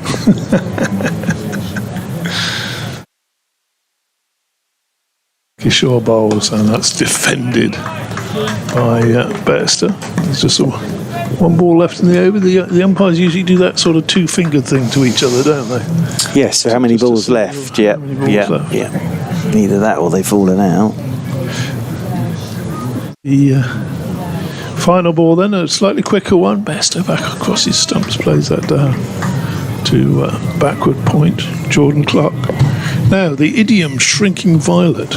Oh, thank you. Yes, actually, this is interesting. Oh, thank you. You haven't heard it yet. Refers to a shy, modest or self-effacing person. It does. Yeah, well, we know that. The phrase originated in the early 19th century, drawing on the nature of the violet flower, which is often found growing close to the ground and with its flowers partially hidden by leaves. Oh, I see. Right, okay. This association with a retiring and unassuming nature led to the term being used to describe individuals who are introverted. Right. Lack of self-confidence. There you are. Early 19th century. Kate, do you remember that coming in? Don't worry, you remember, was it the 15th century you were telling me about? I'm sure there were a few phrases from that you said you were there for. So, it's going to be Jordan Clark coming in over the wicket to Johnny Bairstow. Oh, Bairstow is so fortunate here. He has tried off the front foot to pull that through mid-wicket, got a bottom edge, it's gone past his off stump, and it's run away down to the boundary rope below us for 4, the fine leg boundary rope. But again, it was a violent shot from Johnny Bairstow. We can't quite count that one in our sort of down to third man, but it was a similar deflection that wasn't really meant, wasn't it? It was a fairly violent shot again from Bairstow, but he picks up another boundary. He'll move on to 68, 359 for 4. As over the wicket goes Jordan Clark to Bairstow. Bairstow's driving up towards mid-on through the feathers. I think he just fancies Jordan Clark's bowling a bit, doesn't he? He's got that sort of about him at the moment, Bairstow, as if he's... Well, he is an intimidating bloke to bowl at, Johnny Bairstow. All aggression. Just the way he stands with that bat raised. As Clark's into him, he's driving, that's a super shot, and Rory Burns dives to his right. I think he's got something on it. It may have been his chest. And they're going to get back for 3 here. So that'll be 3 more to the total. 3 more to Johnny Bairstow.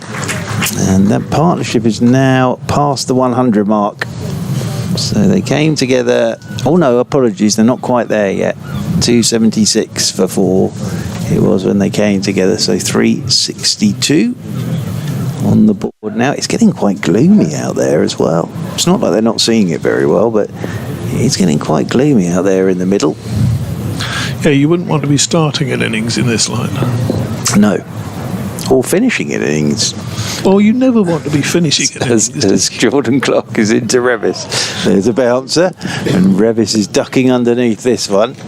And that's taken by Josh Blake, moving away to his left-hand side. Looks to me like Will Jacks might be getting warmed up for a bit of a twirl as well. Of course, he picked up the wicket of Luxton, bowled him round his leg looking to sweep last night.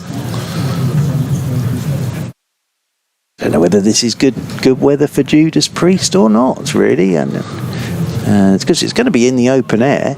As over the wicket once again goes, Jordan Clark, or slower ball, and it came out as a full toss, but Revis had to wait for that, and in the put bat on it and gets a single out to Cameron Steele. They'll pick up one more. That was sort of reminiscent of the old Franklin Stevenson slower ball, wasn't it? You remember those? Yes, they absolutely. Disappeared off into orbit. They did. They did. Bairstow comes back onto strike. Craig David last week was performing in Scarborough. As in over the wicket once again comes Jordan Clark. This one's tucked away by Bairstow, off his toes out towards Matt Fisher in front of the benches, away to our left. They'll pick up a single, one more to the total, 364 for Yorkshire, 72 to Johnny Bairstow, and 29 to Matthew Revis. Did he arrive on a Monday, set up on Tuesday, sound check on Wednesday, or something like that? Something like that. I'm glad you stopped where you did. But yes, and then who is it the week? I can't remember who it is the week after. But they have some very. They got Texas on. Texas, thank you. That's it. Yeah, Texas are here as well. Tom Jones was here a few years ago. Yeah, well, they have some huge names. He did the whole gig sitting in a wheelchair, sitting in a chair. Yeah. Oh. Poor old fella. Oh, he can still sing though, can't he? I think he can. Cool. But yeah, so absolutely, they have some really good acts. Well, it's a big theatre. It's a big capacity. I think they can get something ridiculous. It's not indoors though, is it? It's an outdoor. Well, the Scarborough Outdoor Theatre gives a clue. It's officially an outdoor theatre, is it? Yeah. Thank you. Well, I didn't know that. It's the only outdoor theatre in the country that's actually indoors.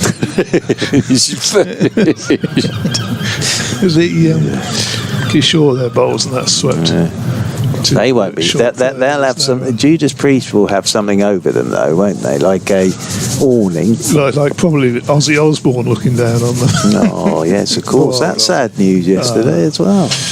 Yeah, next delivery is pushed into the offside and pushed square. But he's had a life, hasn't he? No, he's had a good innings. People say it's sad news. He's sad when anybody does. But, he's 76 years old. Yeah, he's had a good night. He certainly fitted a lot in. Wasn't a lot he hasn't done. No. Not too many of us have gone anywhere near as much as he's done. That's gone past the edge. Yeah, even next delivery, Bairstow. That's again a little bit sort of flat-footed, wasn't he? Let's have a look at that again. It's a lovely bit of cricket from Kishore, isn't it? Bounce, turn, beats the edge, and even Bairstow just sort of nodded at him.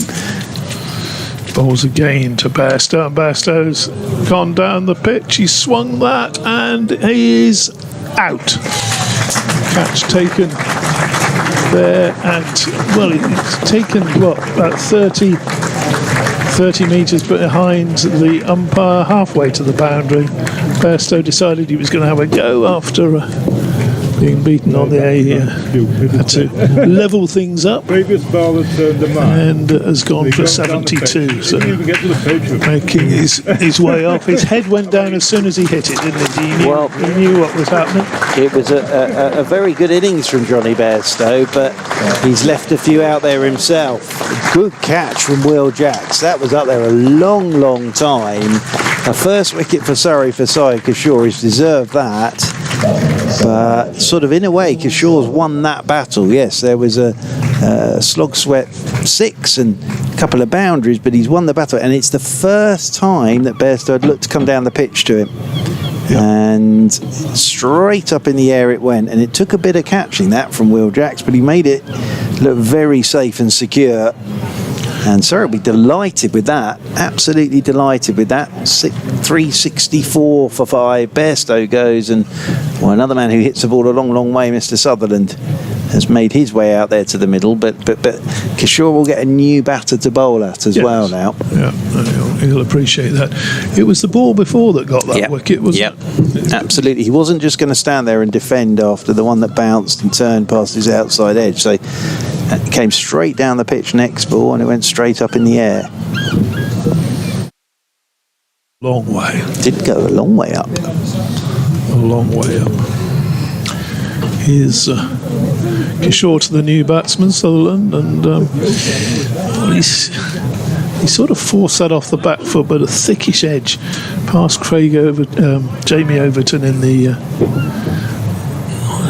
gully. He's very, very close, isn't he? He's down on his knees. He's in that sort of Trescothic position as this next one is pushed up to mid-off. That's the end of the over. That's Kishore's first wicket, and well deserved after the efforts that he put in yesterday and how he started off today. So he's earning his corn. How many games is he over here for? This one and Durham next week, because then of course August it's all the one-day cup, isn't it? Will he be back for the end of the season? I don't know. I think they'll probably have a look and see where they are come September. Nathan Smith will be back then, of course, as well. So I know that Zampa's back for the quarter-final of the T20 as Jordan Clark in over the wicket he comes to Revis. Quicker delivery, that one, just back of a length, climbed a touch and rolls away into the leg side, and there's no run. The other thing is we go back to a Duke's ball in September, don't we? It's just these 2 rounds. I think probably Surrey looked at it. Flat pitches, Kookaburra ball, who's available. And as I say, with that link up with the Gujarat Titans as well, then it's Sai Kishore, as this is a bouncer again from Clark, and taken above his right shoulder by Josh Blake. But yeah, it's an interesting one. But that's the funny thing, isn't it? After next week, August, it's just all the one-day cup. Well, you might call it funny. The rest of us might have other names. Yeah, as this is a short ball from Clark. Behind it goes Revis, plays it down into the gully region. Jamie Overton does the fielding, moving round to his right-hand side. Johnny Bairstow's already changed in his gilet there, making his way back up the steps of the pavilion. Revis settles once again. Clark over the wicket he comes. Short ball. Revis up on his toes, turns this one into the leg side. Round goes Ryan Patel. I did meet someone last night who was a Judas Priest and Yorkshire fan, so sort of fitting in both. Well, I don't know how many Judas Priest Yorkshire supporters there are. 74. Well, I met one of them last night. Over the wicket once again is Clark. Revis is pulling this off his hip. It's got a fair amount of that. That's running away for 4. It's absolutely whistled away for 4, in fact. And that's nicely played by Revis. And he'll move on to 33. 368 for 5. Yorkshire. Suppose though, it must. What about Kate Holdsworth? Is she a bit of a metal fan? Do you think she's? Oh, I don't know. Are you a heavy metal fan, Kate? Don't mind a bit of heavy metal. Yeah, AC/DC. Yeah. I'm more of a soft rocker myself. Dave Townsend. Bit of head banging going on down the far end. As the short ball, Revis hooks, plays it really well actually. Yeah. Rolls his wrists on this, keeps it down. They'll pick up a single as the throw comes in. Kevin Howells, away to our left this morning, when I mentioned Judas Priest, knew straight away one of their songs and played a bit of it to me. And I must admit, I rather enjoyed it. Quite loud, but I rather enjoyed it. Well, my B&B isn't that far from the open air theatre. So good luck with getting any sleep tonight. Well, they're not allowed to go on for that long yet. If you can't beat them, join them, Dave Townsend. Well, I might be able to listen to the concert without actually having to pay my... Just open the window, I suppose. £20 or whatever it is to get in. £25, £35, I don't know. It's a big auditorium. Is it auditorium? Can you have is an auditorium inside, or is it? No, you can have an outside auditorium. Well, an amphitheatre. Yeah. So Kishore bowls again, and that's pushed into the offside. Well, the old Coliseum was open air, wasn't it? Have you been there? No. Oh, I have. It's very impressive. I bet it is. Next ball is on the stumps, and again brings Revis forward defensively. Do you know, up until about the 1930s, the local Italians used to come along and pinch stone from that, just to help themselves to build houses. And round houses. Next delivery is pushed back now. Well, the stones are square. You can create a circle with That's true. Yeah. But they did. There would be a lot more of it left. There was a lot of it left at the turn of the 19th and 20th centuries. The next ball is again pushed back. Revis just, if you look at his body language a bit, is he getting a bit frustrated? Do you think he might have a little dart or? Got 34. But you just sense he's got that. He wants to have a go, and that delivery is a good bit of bowling. Stump, hurrying through. Well, it's exactly what you're talking about. Yeah. That's exactly what you're talking about. He does look a bit. He wants to get after Kishore, but he can't at the moment, and that one is too close to be cutting. Sometimes you just have to, just guide yourself through those periods. The next delivery is defended, or just do that. Just a couple of overs. That's all it takes. 34 at the end of the over. 369 for 5. Fancy a little break, Dave Townsend? We'll bring Kevin Howes in. I hear some stirring. Bring Mr. Kevin Howes in. I do apologise. I'm not quite sure how this is all working because Jonathan Deutsch has just disappeared. So, should we bring Mr. Howes in? Yeah. Yes. Thank you, DT. Absolute pleasure. He's off for a wander. Stretch the old legs. No, well, not old. I don't mean it like that. I mean stretch the legs. That's what I meant. So we are getting Jamie Overton into the attack from the Trafalgar Square end of the ground. So Jordan Clark comes out of the attack. Jamie Overton comes into the attack. Overton is in, over the wicket to Sutherland. Sutherland's forward, playing this one straight back up the pitch. And there is no run. So Yorkshire, 369 for 5. 34 to Revis. Sutherland yet to get off the mark. Bairstow the man to go for 72. Good afternoon, Kevin Howes. Afternoon, Churchy. Turning again is Overton, coming down the slope over the wicket to Sutherland. Sutherland's pushing off the back foot, plays this one out towards extra cover, and there is no run. Have you had your toasty? It was very nice, Excellent. Thank you. You've ordered the same thing for 4 days. Nothing wrong with that. Nothing wrong with that. You know what you're getting.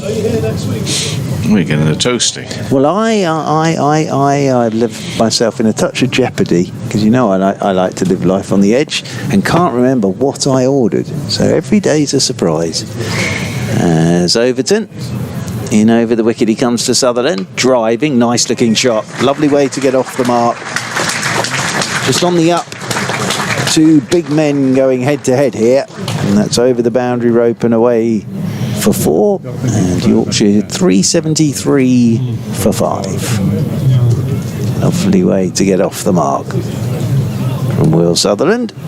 As I say, this is 2 very big going head to head out there in the middle. Both aggressive cricketers, of course. As Overton is in, Sutherland's forward, plays this one down towards backward point. Tom Sibley does the fielding and there's no run. How's your day been going, Kevin Howes? I think it's been pretty rubbish, to be honest, Churchy. It's probably been as bad as you can probably be, yeah. Oh, no. In terms of technicals? Just generally. Just generally. I'll cheer you up, don't you worry. Come to Judas Priest with me tonight. Do you know, that'd be the last thing I'd want. Turning is Jamie Overton. Comes in over the wicket to Sutherland, who drives up towards mid-off.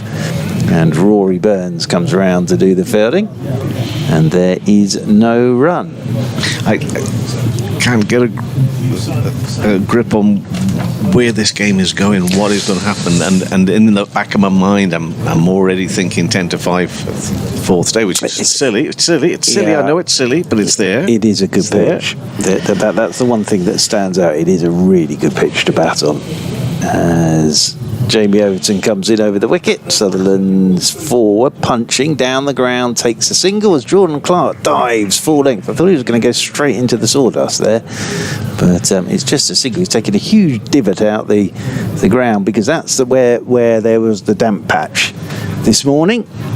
And that's the end of the over. 374 for 5, and Sutherland on 5 and 34 to Matthew Revis.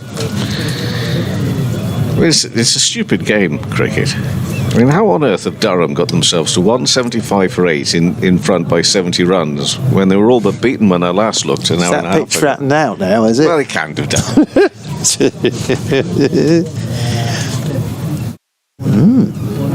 What will be enough? Oh, you see, it's Ben Rain. Oh no, young man, stop. He's all right, Stop. he's all No, right. he's not. He's walked right in front of the Yes, side but how screen. old bless is him. he? How old No, is he? I know. The only reason he's going to get shouted at. Don't get on his case. I'm not. I'm trying to stop him getting shouted at. He doesn't know. He does now. So, Sai is it? Good old Sai. Into the offside, there'll be no run. 374 for 5 then, and we're to play till what time? 3:40, then take a 20-minute break, and Yeah, and then 6:30. right. 83 overs. You say 83 that. overs. You say that. Kishore again, round the wickets, 2 slips. Can I Is just? that big Jimmy down on his knees? It is. Can I just point out to you, it's that time of the day again. There are 5 birds now sat Yeah, I know. on the outfield. There was me getting all concerned about was that I one bird yesterday. yesterday, as was you. Yeah. And there's 5 of them now. Yeah. I just think they don't do a lot. As was you. As was you, boy. Did you go? As was you, boy. Oh, look out. Well, we now have another man in a catching position close in on the offside. Trying to weave some magic here. Kishore comes around the wicket. In bowls to Southern, turned away on the onside, and they'll go through for 1. And the score now moves to 375 for 5. Yeah, good work from John and the ground staff. Oh, they've done brilliantly, actually. Half a dozen 7 young lads jumping up and down on Can't tell, towels. but it works. It did the business. Did the business. Because we know that you get any sort of roller out there. If they probably haven't got one actually here. So up and that round the wicket, in bowls, and push behind square on the offside. You've got the danger of it all coming up. back up. And we were we not, Mark, genuinely surprised when we just going around for a coffee, and we didn't even go the other side of the rope. It was the other side of the boundary, our side, shall we say, defended just about into the offside. Oh, look out, 1 or 2 spots of rain here, Churchy. What's going on? Now that we don't need, because with it being pretty wet this morning, the last thing we need now is more rain, really. Churchy, I'm going to have to dive for the radar. What is it? Oh no, it's not bad. The radar's not bad. I mean, really we should go with what we've got out there, and it's squally. It's squally, that's the The end of word. the over, 375 for 5. It is squally out there, and I think the umpires are going to carry on. It's Zach Scrawley. So we've got a little bit coming down, Churchy. It's behind us. You know, you were very good yesterday but it's light blue, not dark blue. Excellent. And it's pretty thin band. Yes. Coming down. So I reckon that it's Just a passing shower is what you're thinking. We jest yesterday. I was trying to make out you hadn't a clue what you were talking about. Yes. And obviously you did. But today, if you have a look at that, you see it's something or nothing. Something or nothing around about. Although, to be fair, it's raining quite heavily now. They're in the middle. Go by the radar, not what's actually happening. It is actually raining at the moment. We're staying out there. Quite right. Jamie Overton is coming in over the wicket. I'm not sure for how much longer. Sutherland's driving. Overton doesn't take the ball cleanly on his follow through. And there is no run. Of course, we had the sea mist and fret in 2018. There's a lot of fresh around. Actually, it's not raining heavily, but the thing is, it's We did have a lot of...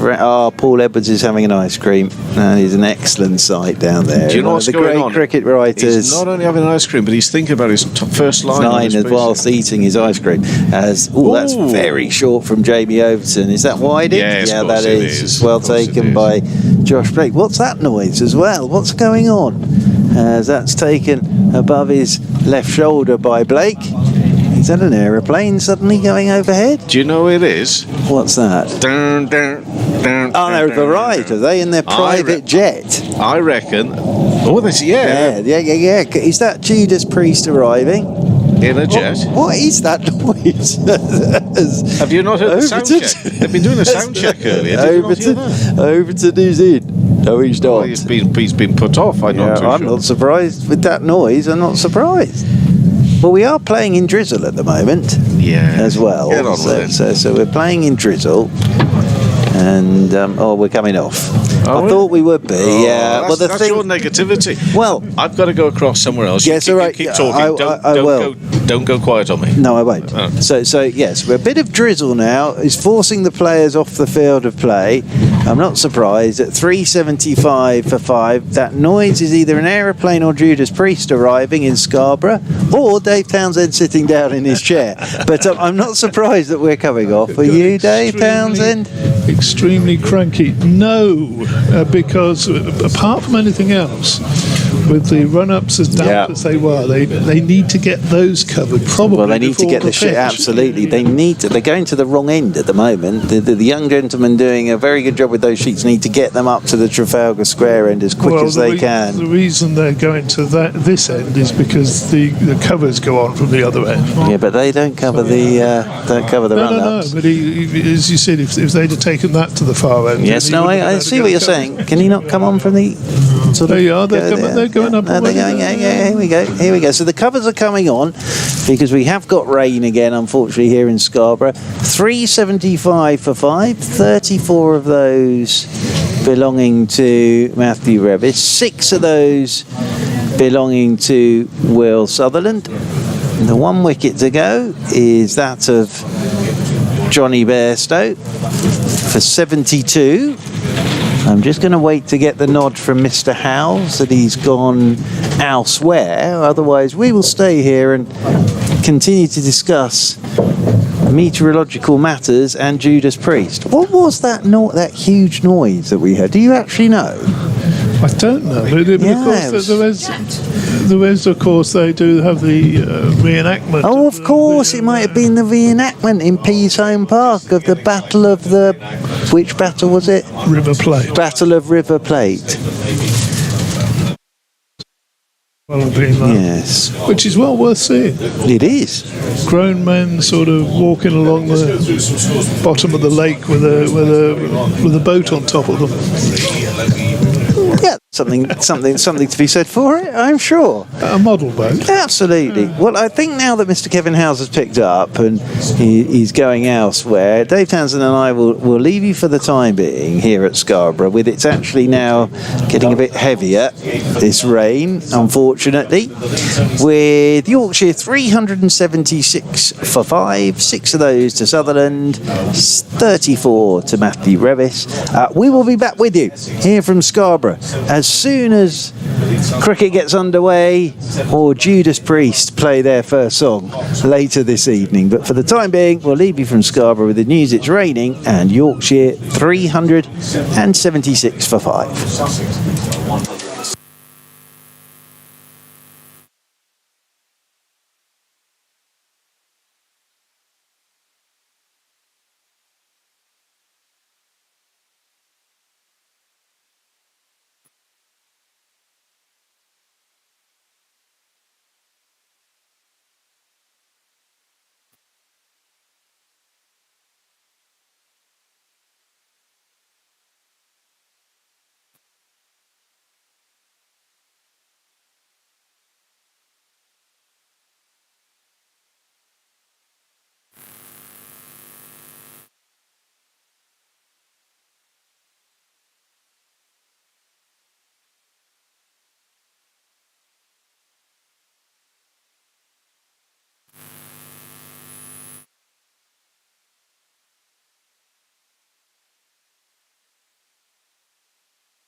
Don't think he had either. He just said we're working on getting that with him during this week. So they seem to be very confident that he'll play next week.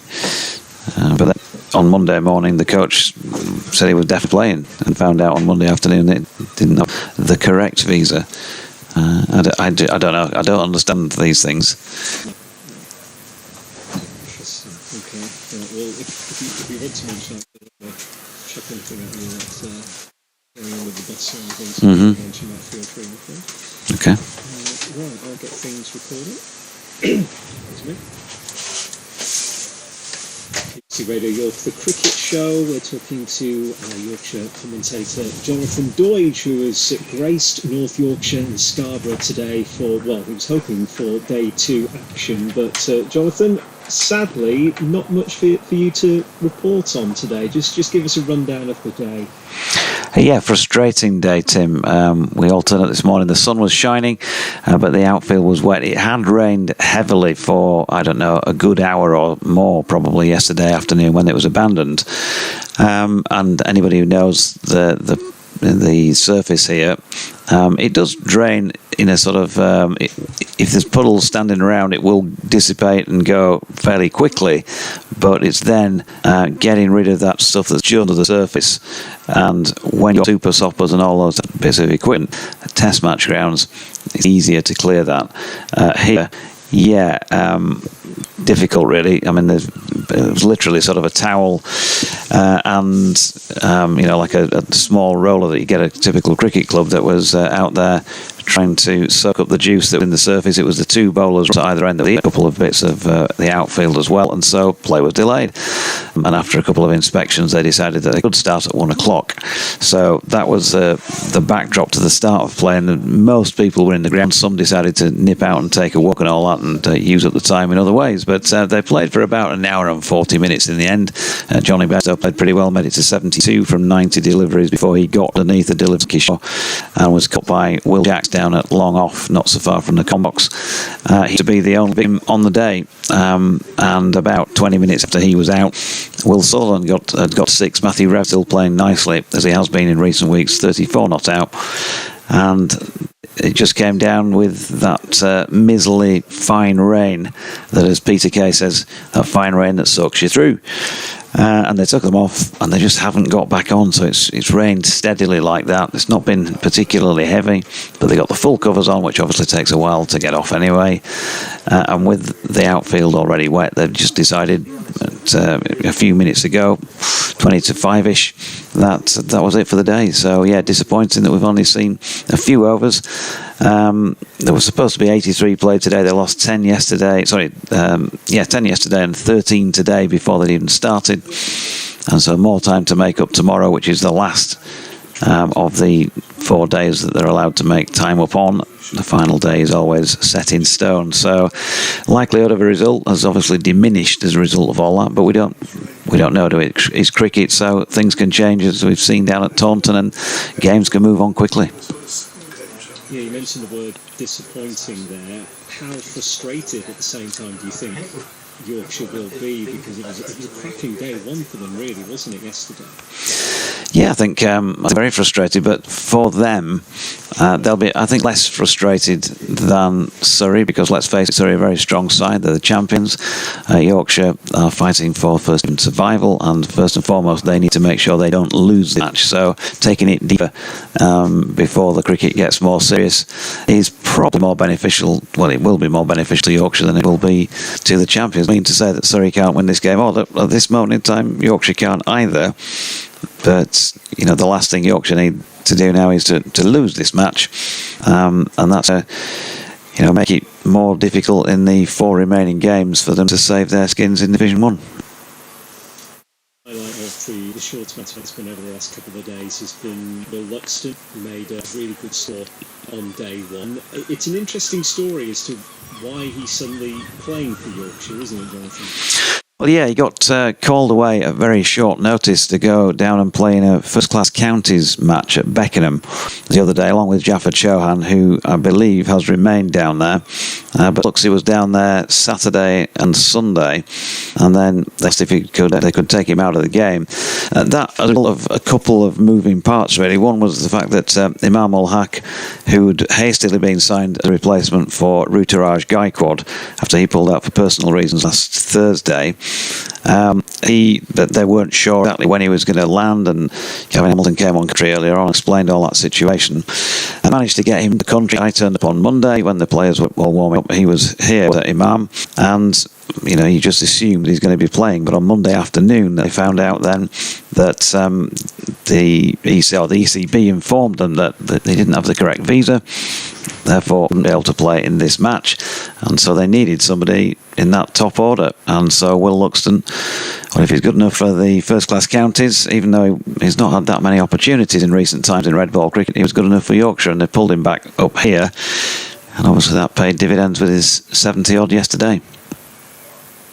It's a fantastic story, and good for Will as well, because for somebody like him who's looking to try and make an impression, stamp his mark, get himself more involved in that Yorkshire first team, something like this, to be able to be called up at such short notice and put in such a competent performance like that can only do him the world of good. Yeah, look, he's got the makings of a very good player. I don't think there's any doubt about that since we first saw him making his senior debut on this ground in a white ball game against Northants about 4 years ago.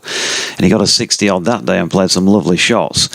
So right from the first time you saw him playing first-team cricket, you think this lad's got some ability. But he's just been a bit loose, and I think so far his white ball story is better than his red ball story. He's got a couple of first class 50s now, hasn't he, with this 71 being his highest first class score.